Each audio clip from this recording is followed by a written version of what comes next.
गणित प्रकाश कक्षा 7 की अभ्यास कार्य पुस्तिका में हम लोग कर रहे हैं इस समय वाणिज्य गणित के प्रश्न। इसके अंतर्गत अब तक हम लोगों ने अनुपात, समानुपात और साधारण ब्याज से संबंधित प्रश्नों को कर लिया है। अब हम लोग करेंगे चक्रवृद्धि ब्याज की अभ्यास को। सबसे पहले चक्रवृद्धि ब्याज को समझने के लिए एक छोटी सी बातचीत दी गई है एक महिला और मैनेजर के बीच। महिला कह रही है, मैनेजर साहब हमको 10,000 बचत खाते में जमा करने हैं। तो मैनेजर कह रहे, तुम बचत खाते में क्यों जमा कर रही हो, सावधि में जमा करो, उस पर बैंक चक्रवृद्धि ब्याज देता है। अब यहाँ पर चक्रवृद्धि ब्याज को समझाया जा रहा है कि जब किसी धनराशि के ब्याज पर ब्याज मिलता है तो उसे चक्रवृद्धि ब्याज कहते हैं। चक्रवृद्धि ब्याज निकालने के लिए हम जिस सूत्र का प्रयोग करते हैं वो है A बराबर P 1 + R/100 और पूरे का पावर है n, जहां पर P है मूलधन जो कि हम साधारण ब्याज में सीख चुके हैं और R है दर, ये लिखा भी है यहाँ, n है समय।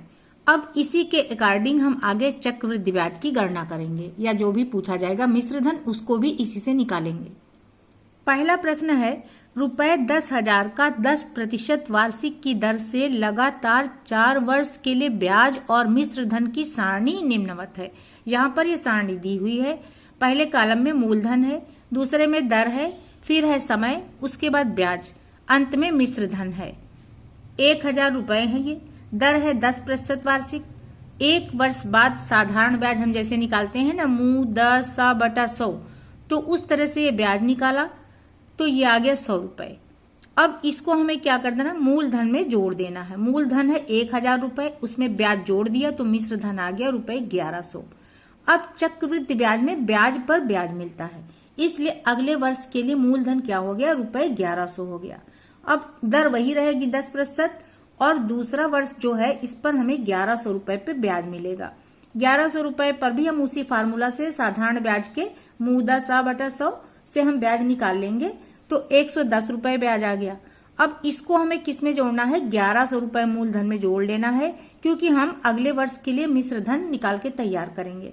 तो जब हमने 110 रुपए जोड़ा तो ये आ गया 1,210 रुपए। अब यही 1,210 रुपए जो है 2 वर्ष बाद मूलधन बन गया। अब इस पर फिर 10% ब्याज लगेगा। अब ये तीसरा वर्ष है, इसके लिए जब ब्याज निकालेंगे तो 1,210 रुपए पे ब्याज निकाल रहे हैं हम। इसको जब हमने सरल किया, ये दोनों जीरो कट गए, 121 रुपए ये बच गया इसका ब्याज।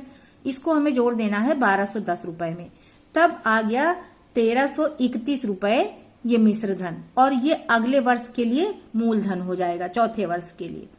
अब इस पे हमें ब्याज निकालना है 10% वार्षिक ब्याज की दर से। तो यहाँ पर देखिए ये 1,331 रुपए है, दर 10 है, एक ही वर्ष का निकालेंगे और नीचे 100 रहेगा। अब 1010 से काटेंगे, जब हम 10 से भाग देंगे ना तो एक अंक बाद इकाई से एक अंक गिन के दशमलव लगा देंगे, यहाँ पे दशमलव लग जाएगा। तो ये आ गया 133 रुपए 10 पैसे या 133.1। जीरो हम लिख भी सकते हैं, नहीं भी लिख सकते हैं। अब इसको हमें जोड़ देना है 1,331 रुपए में, यहाँ पे हम जीरो लगा भी सकते हैं। तो ये आ गया 1,464.10 रुपए। अब यही प्रश्न आगे कह रहा है कि उपरोक्त प्रश्नानुसार चक्रवृद्धि ब्याज और साधारण ब्याज में अंतर बताइए। तो 4 वर्ष बाद चक्रवृद्धि ब्याज क्या होगा, 4 वर्ष के बाद जो चक्रवृद्धि मिश्रधन आया है उससे हम मूलधन माइनस कर देंगे। तो चक्रवृद्धि मिश्रधन आया था 1,464.10, मूलधन था 1,000, हमने माइनस कर दिया तो चक्रवृद्धि ब्याज आ गया रुपए 464.10। अब देखिए रुपए 1,000 का 10% वार्षिक की दर से 4 वर्ष का जब हम साधारण ब्याज निकालेंगे तो हमें सूत्र आता है मूलधन गुणा दर गुणा समय बटा 100। अब जब हम इसको सरल करेंगे तो इसके 2 जीरो ऊपर के 2 जीरो से कट जाएंगे और ये आ जाएगा रुपए 400 साधारण ब्याज। 4 वर्ष बाद चक्रवृद्धि ब्याज व साधारण ब्याज में जब हम अंतर निकालेंगे तो ये चक्रवृद्धि ब्याज है 464.10, इससे 400 रुपए हम माइनस कर देंगे तो ये आ गया रुपए 64.10 या फिर 64 रुपए 10 पैसे चक्रवृद्धि ब्याज में अधिक मिले। यही प्रश्न पूछ रहा है। दूसरा प्रश्न है, रौनक ने बैंक में रुपए 1,500 जमा किया, 3 वर्ष बाद उसे कुल कितने रुपए ब्याज मिले यदि ब्याज की दर 10% वार्षिक चक्रवृद्धि देय हो। अब यहाँ पर हम सूत्र अभी नहीं लगा रहे हैं, जो किताब में नियम दिया है उसी के अनुसार हमें करना है। पहले वर्ष रुपए मूलधन हो गए 1500। अब पहले वर्ष का ब्याज हम निकालेंगे मूल 10/100 से, तो 150 रुपए आ जाएगा ब्याज। अब पहले वर्ष के अंत में मिश्र धन क्या होगा, मूलधन में हम ब्याज जोड़ देंगे, यानी 1500 में हम 150 जोड़ देंगे तो यह आ जाएगा 1650 रुपए।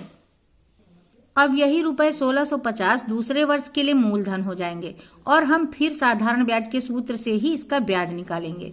तो देखिए ये हो गए 1650, दर 10% है, गुणा 1 वर्ष का समय बटा 100। अब इसको जब हमने ये दोनों जीरो काट दिए नीचे वाले जीरो से, तो 165 बच गया, 165 रुपए आ गया दूसरे वर्ष का ब्याज। अब दूसरे वर्ष के अंत में मिश्र धन क्या होगा, मूलधन में हम फिर ब्याज जोड़ेंगे, तो 1650 में हमें 165 फिर जोड़ देना है, तो ये आ गया 1815 रुपए मिश्र धन। ये 1815 रुपए तीसरे वर्ष के लिए मूलधन हो जाएंगे और हम फिर 1815 रुपए पे ब्याज निकालेंगे उसी 10% की दर से। तो ये देखिए आ गया, यहाँ पे एक जीरो को काटेगा, 10 से भाग देंगे तो यहाँ दशमलव आ जाएगा, तो 181.50 आ गया ब्याज। अब तीसरे वर्ष के अंत में मिश्र धन क्या होगा, मूलधन में हम इसी 181.50 को जोड़ देंगे, तो जोड़ने पे आ गया 1996.50 रुपए। अब हमें चक्रवृद्धि ब्याज निकालना है। इसके लिए हमें क्या कर देना है, 1996.50 से रुपए 1500 माइनस कर देने हैं, यानी घटा देने हैं, तो ये आ गया 496.50 रुपए चक्रवृद्धि ब्याज। तीसरा प्रश्न कह रहा है, उपरोक्त प्रश्न के अनुसार राधेश्याम को चक्रवृद्धि ब्याज में साधारण ब्याज से कितने अधिक धनराशि प्राप्त हुई। तो देखिए चक्रवृद्धि ब्याज तो हम निकाल ही चुके हैं, अब हमें सिर्फ साधारण ब्याज निकाल देना है। मूलधन है रुपए 1500, ब्याज की दर 10% है, समय है 3 वर्ष। अब साधारण ब्याज हम निकाल रहे हैं, मूलधन गुणा दर गुणा समय बटा 100 से, तो ये आ गया 450 रुपए। अब राधेश्याम को चक्रवृद्धि ब्याज मिला था 496.50 रुपए और साधारण ब्याज है 450 रुपए। अब उसको चक्रवृद्धि ब्याज में कितने रुपए अधिक मिले ये निकालने के लिए हम चक्रवृद्धि ब्याज से साधारण ब्याज को घटा देंगे। तो यहाँ पर हमें सिर्फ घटा देना है 496.50 से 450 रुपए को। जब हमने घटा दिया तो यह आ गया रुपए 46.50। चौथे प्रश्न में हमें रिक्त स्थानों की पूर्ति करनी है। चक्रवृद्धि ब्याज बराबर होता है चक्रवृद्धि मिश्र धन और माइनस मूलधन। यहाँ पे हम मूलधन लिख देंगे। अब चक्रवृद्धि मिश्र धन क्या होता है, मूलधन प्लस चक्रवृद्धि ब्याज, तो यहाँ भी मूलधन लिख देना है। अब आगे है चक्रवृद्धि मिश्र धन माइनस चक्रवृद्धि ब्याज, मतलब मिश्र धन से हम ब्याज निकालेंगे तो मूलधन बचेगा, इसलिए यहाँ मूलधन फिर लिख देना है। अगला है चक्रवृद्धि मिश्र धन माइनस मूलधन। अब मिश्र धन से मूलधन निकालेंगे तो चक्रवृद्धि ब्याज बचेगा, तो यहाँ पे ये लिख देंगे। फिर है चक्रवृद्धि मिश्र धन बराबर होता है मूलधन और प्लस चक्रवृद्धि ब्याज के। पांचवें प्रश्न में भी हमें खाली स्थानों की पूर्ति करना है, जो कि हम पहले पेज में सीख चुके हैं। चक्रवृद्धि ब्याज निकालने का सूत्र उसी से संबंधित ये है। तो यहाँ पर संकेत R दर है और N समय है, ये हम लोग जानते हैं। तो चक्रवृद्धि मिश्र धन बराबर होगा मूलधन 1 + R/100 इसकी घात N। आगे है चक्रवृद्धि मिश्र धन क्या होगा, यहाँ पर मूलधन 1 लिखा है प्लस, अब यहाँ पे R छोड़ दिया है तो हम R लिख देंगे, बाकी सब वही रहेगा। फिर अगला है चक्रवृद्धि मिश्र धन बराबर मूलधन 1 + R/100, पावर छोड़ दिया है तो यहाँ पे पावर हमें N लिख देना है। N मीन्स समय। यहाँ पर मूलधन 1 + R/100 पावर N लिखा है, इधर छोड़ दिया है चक्रवृद्धि मिश्र धन, तो इसमें हम चक्रवृद्धि मिश्र धन भर देंगे। फिर है ब्याज पर ब्याज कहलाता है क्या, चक्रवृद्धि ब्याज, तो यहाँ पे हमें भर देना है चक्रवृद्धि ब्याज। 6 नंबर है, अनीता ने रुपए 5000 बैंक में जमा किए। यदि बैंक 10% वार्षिक की दर से चक्रवृद्धि ब्याज देता हो तो बताइए कि 2 वर्ष बाद अनीता को बैंक से कितने रुपए मिलेंगे। यहाँ पर चक्रवृद्धि ब्याज पूछ रहा है और इस बार हमें डायरेक्ट फार्मूले से निकालना है, क्योंकि अभी हम ऊपर फिल कर चुके हैं। तो यहाँ मूलधन है रुपए 5000 और R है 10% वार्षिक, समय N है 2 वर्ष। फार्मूला लिखेंगे चक्रवृद्धि ब्याज बराबर P 1 + R/100 पावर N है। P है 5000, यहाँ पे 1 तो है ही है, R है 10/100, पावर है इसकी 2। अब हम इसको सरल करेंगे, 0 से 0 कट गया अब 1/10 में 1 हम जोड़ेंगे तो देखिए 10 एक कम 10, 11/10 आ गया इसका जोड़, और इसको हमें 2 बार लिखना है क्योंकि पावर 2 है। तो 5000 गुणा 11/10 गुणा 11/10। अब हमें इसको सरल कर लेना है। तो जब हम सरल कर रहे हैं तो 2 जीरो इसके 2 जीरो से कट जाएंगे। अब हमें क्या कर लेना है, 5 को पहले हम 11 से गुणा कर लेंगे, 11 पचे 55, ये वाला जीरो रखा, इसको फिर से 11 से गुणा करेंगे। जब अगली बार 11 से गुणा कर रहे हैं तो देखिए आ गया 6050 रुपए। तो अनीता को बैंक से रुपए 6050 मिलेंगे वापस। एकदम वैसा ही 7 नंबर प्रश्न है। बलबीर ने एक वित्तीय कंपनी से रुपए 10,000 उधार लिया। यदि कंपनी ऋण पर 5% वार्षिक की दर से चक्रवृद्धि ब्याज लेती हो तो बताइए बलबीर को 2 वर्ष बाद कितने रुपए चक्रवृद्धि ब्याज देना होगा। तो हम लिख लेंगे मूलधन यहाँ 10,000 है, दर है 5% वार्षिक, समय है 2 वर्ष। यहाँ पे फार्मूला लिखा P1 + R/100 का पावर n।